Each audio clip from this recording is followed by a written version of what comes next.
Alphonse. Pertanyaan yang bagi saya cukup berat ya. Oke, saya menanggapinya sih seperti ini ya.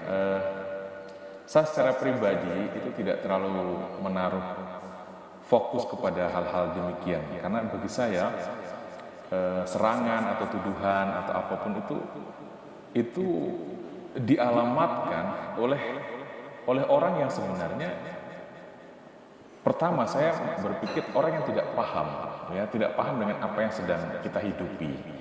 Sumber iman kita jelas berbeda. Ya. Misalnya ketika kitab suci dipahami sama, maka orang akan berpikir cara berpikir mereka, cara beriman mereka, lalu mereka gunakan untuk menilai keimanan orang lain itu, bagi saya disitulah errornya, gitu. Disitulah ketidaklogisan dari keimanan orang yang bersangkutan. Karena bagaimana mungkin kita bisa mengukur, bisa menilai atau menjustifikasi keimanan orang lain dengan menggunakan metode-metode pengenalan keimanan kita, itu sama sekali tidak bisa. Sehingga pendekatan paling bagus untuk memahami keimanan seseorang adalah ketika kita masuk dalam pengalaman keberimanan orang tersebut. Kita hanya bisa mungkin mengkritisi keimanan orang lain ketika kita berani masuk di situ. Kalau kita hanya melihat dari luar, kita justru menjadi orang yang bagi saya kita justru mengotori keimanan kita sendiri, begitu ya. Misalnya begini, kalau orang Katolik menggunakan cara pikir Katolik untuk mengukur Islam, dia bukan orang Katolik yang benar, gitu. Jadi orang Katolik ingin mengukur keimanan orang Hindu menggunakan cara pikir Katolik, jadi indikasi orang itu tidak sungguh-sungguh Katolik. Itu. Dan kami atau kita, saya pikir Pastor Alphonse juga sependapat, berharap orang yang berbeda keyakinan dengan kita juga memiliki perspektif yang sama tentang hal itu ya. Saya pikir kalau hal ini dimiliki oleh setiap umat beriman, apapun agamanya, disitulah akan muncul respect, akan muncul penghargaan ya. Di sana akan muncul toleransi. Di sana juga akan muncul saling menghormati dan sebagainya. Itu jadi kita nggak bisa menilai keimanan orang lain menggunakan pola pikir keimanan kita. Apalagi sumber-sumber keimanan kita berbeda. Contoh gini, menyangkut istilah nabi. Antara Kristen dan Islam, konsep nabi sudah jelas berbeda. Tentang Alkitab, kita orang Katolik menilai dan melihat Alkitab atau kitab suci kita itu sangat berbeda dengan cara orang Islam memahami kitab suci mereka. Jadi perbedaan konsep-konsep beriman atau cara pandang kita terhadap sumber-sumber iman sudah sangat menentukan, memperlihatkan perbedaan iman itu. Jadi bagi saya tidak dewasa, itu ketidakdewasaan iman, andai kata orang mengukur keimanan orang lain menggunakan perspektif berpikirnya sendiri. Mungkin secara umum dan singkat seperti itu. Kalau tuduhan-tuduhan itu kalau dari orang-orang biasa mungkin kita bisa maklumi, tapi kadang tuduhan dari pemimpin agama juga, misalnya tokoh-tokoh pendeta yang terkenal. Bagaimana sikap formal? Saya itu pernah menanggapi satu pemimpin agama, tokoh agama yang bilanglah menjelekkan, membuli atau apapun istilahnya itu. Saya berpikir begini, kita nggak bisa menanamkan kecintaan terhadap agama kita dengan menyampaikan kebencian terhadap agama lain, gitu. Kalau kita ingin membuat orang mencintai agama kita, tapi dengan cara mempropaganda orang untuk membenci agama yang lain, nggak bisa. Saya pikir itu sesuatu yang kontradiksi. Cinta tak bisa diperjuangkan dengan kebencian, kan? Gitu. Jadi cara menyampaikan kebenaran dan cara menyampaikan cinta kalau menggunakan cara provokatif, propaganda, kebencian, bagi saya itu sangat menunjukkan bahwa Anda tidak sungguh-sungguh menjadi ukuran dari benar atau tidak benarnya iman itu. Begitu. Jadi ini pandangan umum ya, saya pikir. Apapun lah, siapapun penganut agamanya, kita yang Katolik juga, kalau sebagai pastor, saya ingin mengajak umat saya mencintai kekatolikan, tetapi bukan dengan cara menjelek-jelekkan keyakinan lain. Begitu. Fokuslah pada cinta itu sendiri, fokuslah pada kualitas-kualitas agama kita sendiri. Nggak usah peduli dengan yang lain. Kalau kita membawa isu kebencian terhadap agama lain untuk meningkatkan kecintaan terhadap agama kita, itu artinya kita menjadi orang yang minder sebenarnya, atau tidak percaya diri dengan keimanan kita.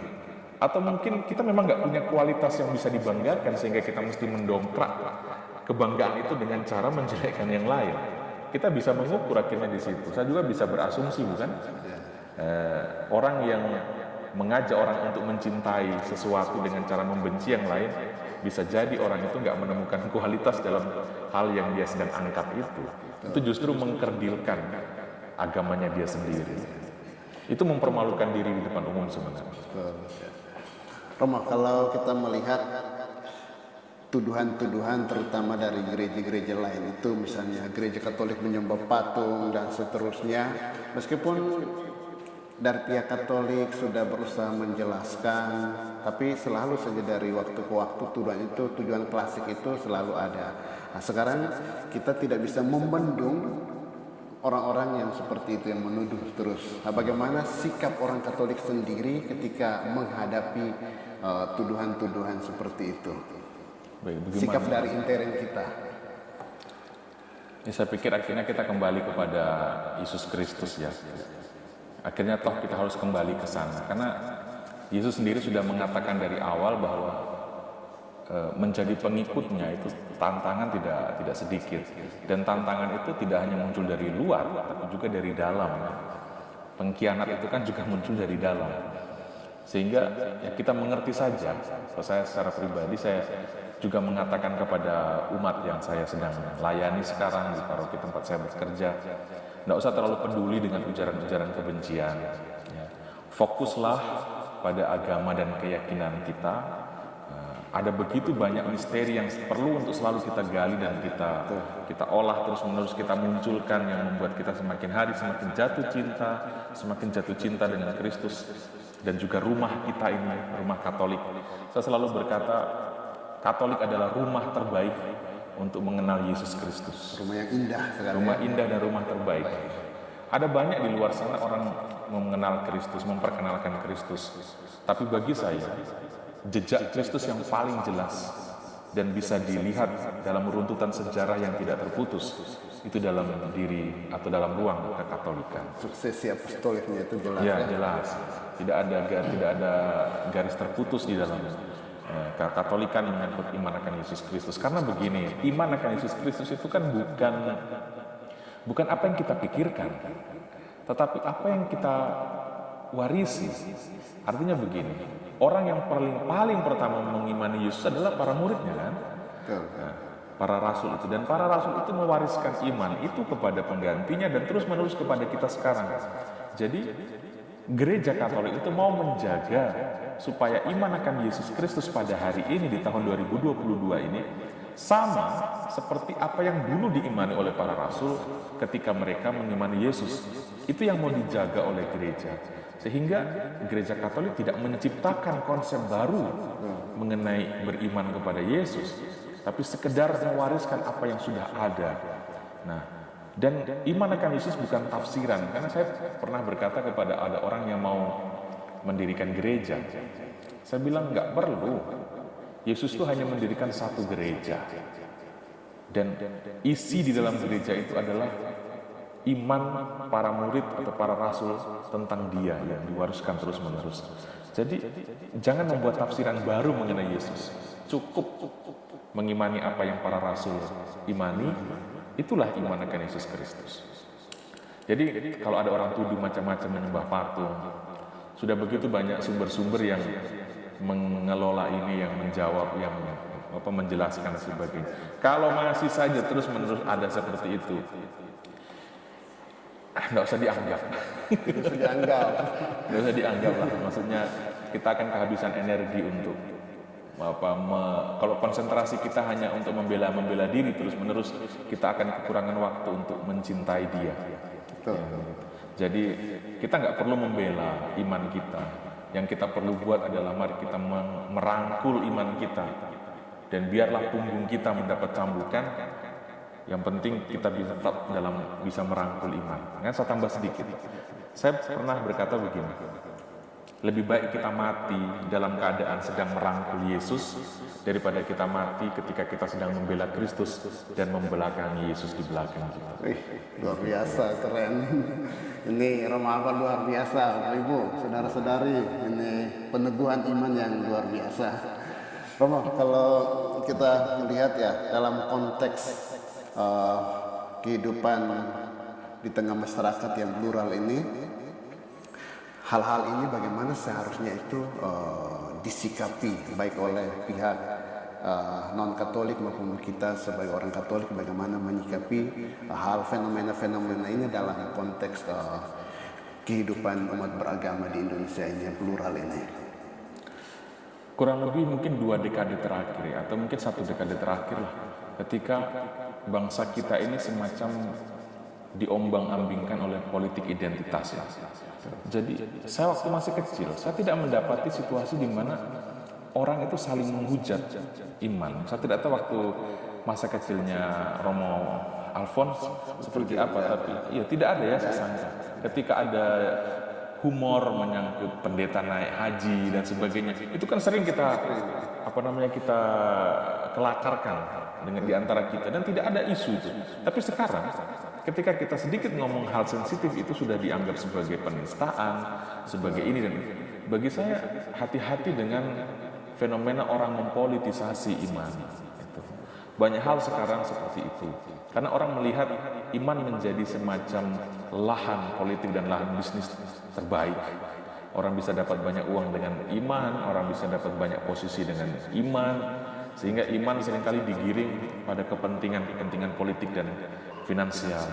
Itu yang perlu kita waspadai. Mari kita membuat iman kita itu berdiri pada tempatnya, membuat kita menjadi terhubung dengan sesama, terhubung dengan Tuhan dan alam semesta. Itulah saya pikir di mana iman itu memiliki peranan, dan bukan kita menjadikan iman sebagai sarana untuk mendapatkan tertentu. Kalau iman kita pahami sebagai relasi dengan Tuhan, harusnya iman itu bukan lagi sarana tapi sasaran. Ya, karena Tuhan bukan sarana kepentingan kita kan, tapi sasaran dari hidup. Ketika Tuhan kita jadikan sasaran, maka kita akan menyingkirkan hal-hal yang membuat kita terjerumus pada agenda-agenda yang memanfaatkan agama, memanfaatkan iman. Nah, saya pikir teman-teman Katolik perlu waspada dalam hal itu. Semoga tidak sampai terjebak di dalamnya, karena ketika iman sudah masuk di dalam ranah politik dan ekonomi, kita tidak akan menemukan apa arti beriman yang sebenarnya. Relasi dengan Tuhan hanya akan menjadi kata-kata sketsa saja dan bukan menjadi sesuatu yang memiliki nilai di situ. Teman-teman, ini Roma Abah memang sangat luar biasa dan selalu meneguhkan kita dalam iman. Maka selalu ikuti channel YouTube Roma Abah, yaitu Romondeso, yang senantiasa menguatkan iman Katolik kita. Dengan demikian kita semakin kuat dalam iman Katolik dalam penghayatan hidup setiap hari. Roma Abah mungkin di akhir video ini bisa menyapa para pemirsa. Terima kasih banyak. Senang lihat senyumnya Roma Abah. Saya kaget sebenarnya datang ke sini tidak janjian apa-apa, dihidangkan makanan. Sekali lagi makanan itu luar biasa dan lalu disuguhkan pertanyaan yang sulit. Itu sesuatu banget. Ya. Sulit tapi jawaban yang luar biasa menegurkan. Ya, saya ingin berpesan, mari kita tetap semangat dan tetap setia dalam iman kita. Sekali lagi, menjadi Katolik itu bukan kebetulan, menjadi Katolik itu bukan sekedar biasa. Ini rahmat yang sangat luar biasa yang Anda terima. Ya, karena tidak ada iman seagung ini.